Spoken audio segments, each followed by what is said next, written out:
Geography with विकास में आपका स्वागत है। आइए हम पृथ्वी के परिमंडल के बारे में जानते हैं। तो शुरुआत करते हैं। हमारी पृथ्वी का सौरमंडल में विशेष रूप है। यह एकमात्र ऐसा ग्रह है जहां पर जीवन है। यह इसलिए संभव हो सका है क्योंकि यहाँ जीवन के लिए आवश्यक तीनों तत्व भूमि, जल एवं वायु उपस्थित हैं। हमारी पृथ्वी की सतह ऐसी है जहाँ जीवन के लिए उपयोगी तीनों तत्व आपस में मिलते हैं तथा एक दूसरे को प्रभावित करते हैं। जीवन वही संभव है जहाँ ये तीनों तत्व आपस में अंतःक्रिया करते हो। इसी आधार पर समस्त भूमंडल के 4 परिमंडलों में बांटा जाता है।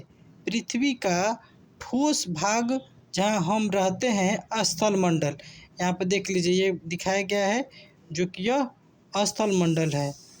स्थल मंडल कहा जाता है धरातल के जल वाले भाग को हम जल मंडल कहते हैं।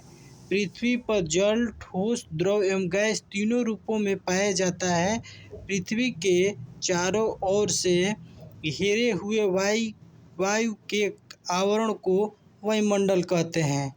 हमारी पृथ्वी का वह भाग जहाँ यह तीनों मंडल एक दूसरे के संपर्क में आते हैं जलमंडल कहलाता है। इसी परिमंडल में सभी प्रकार के जीवन पाए जाते हैं, अतः यह सबसे महत्वपूर्ण है। अब आपको हम बता दे रहे हैं, इसी में एक देखिए क्वेश्चन आ जाता है, जैसे हमारी गोल पृथ्वी के अंदर को कोर कहा जाता है। जैसे पृथ्वी है, पृथ्वी के गोल जो अंदर बीच वाला सबसे है मिड टर्म, उसको कोर्ड कहा जाता है। कोर्ड के ऊपर की परत को मेटल कहा जाता है। मेटल ठीक न, मेटल कहते हैं। और मेटल के बाहरी की परत को भूप्रपट्टी करस्ट कहते हैं। जैसे बाहरी परत हो गया भूप्रपट्टी, इसको हम कहते हैं। और इसके बाद से देखिए पृथ्वी के ये परिमंडल का चित्र है, यही है ठीक। इसे भी जाने, पृथ्वी के चारों परिमंडलों के नाम की उत्पत्ति ग्रीक भाषा से हुई है। लिथास का अर्थ है पत्थर, एटॉमस का अर्थ है वाष्प, ड्यूटर का अर्थ है जल तथा बायोस का अर्थ है जीवन। ये पृथ्वी के चारों हैं। इसके बाद से आइए हम देख लेते हैं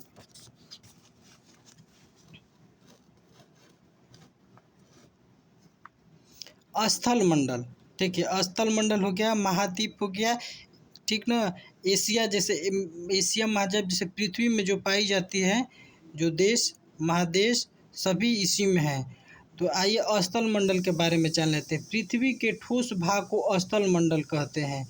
यह हमारे पृथ्वी की ऊपरी परत में पाई जाने वाली चट्टानों और मिट्टियों से मिलकर बना है, जिसमें जीवों के लिए उपयोगी पोषक तत्व पाए जाते हैं। स्थल मंडल में 2 मुख्य भागों में बांटा जा सकता है। बड़े स्थलीय भूभागों को महाद्वीप, बड़े स्थलीय को भूमहाद्वीप कॉन्टिनेंट के नाम से जाना जाता है। यहाँ पर्वत, पठार और मैदान आदि पाए जाते हैं। बड़ी बड़ी जल राशियों की तलहटी को महासागर बेसिन कहा जाता है। विश्व के सभी महासागर आपस में जुड़े होते हैं। समुद्र जल का स्तर पर सब जगह सामान्य होता है। स्थल पर किसी स्थान की ऊंचाई अथवा महासागर में किसी स्थान की गहराई को समुद्र तल से मापा जाता है। उदाहरण के लिए विश्व के सबसे ऊंचा पर्वत शिखर हिमालय पर्वत पर स्थित माउंट एवरेस्ट है, जो समुद्र तल से 8,848 मीटर ऊंचाई है। विश्व का सबसे गहरा भाग प्रशांत महासागर में स्थित है मेरियाना गर्त, जो समुद्रीय तल से 11,022 मीटर गहरा है। अब आइए थोड़ा सा महाद्वीप के बारे में हम जान जाते हैं ठीक ना।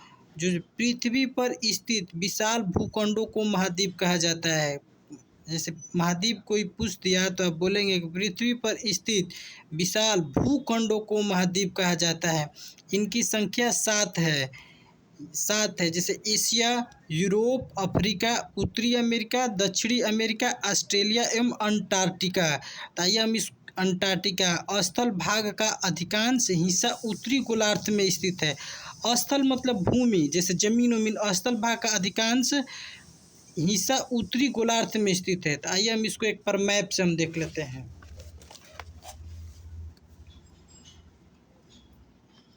देखिए ये देखिए, पहले एशिया आया, ठीक ना। एशिया के बाद से देख लीजिए अफ्रीका है, ये हुआ ऑस्ट्रेलिया हुआ, दक्षिण अमेरिका, उत्तरी अमेरिका, ऊपर आर्कटिक महासागर, नीचे अंटार्कटिका महासागर, ठीक ना। इधर सबसे बड़ा महासागर प्रशांत महासागर है, यहाँ पर अटलांटिक महासागर है, नीचे हिंद महासागर है। इसके बाद से यही अगर गोल के तरफ देखिएगा तो यही सबसे बड़ा हो जाता है। तो आइए हम महाद्वीप पढ़ लिए हैं और इसको मैप के द्वारा देख लिए हैं। इसके बाद से हम अगला नेक्स्ट वीडियो आप लोगों को बताएंगे।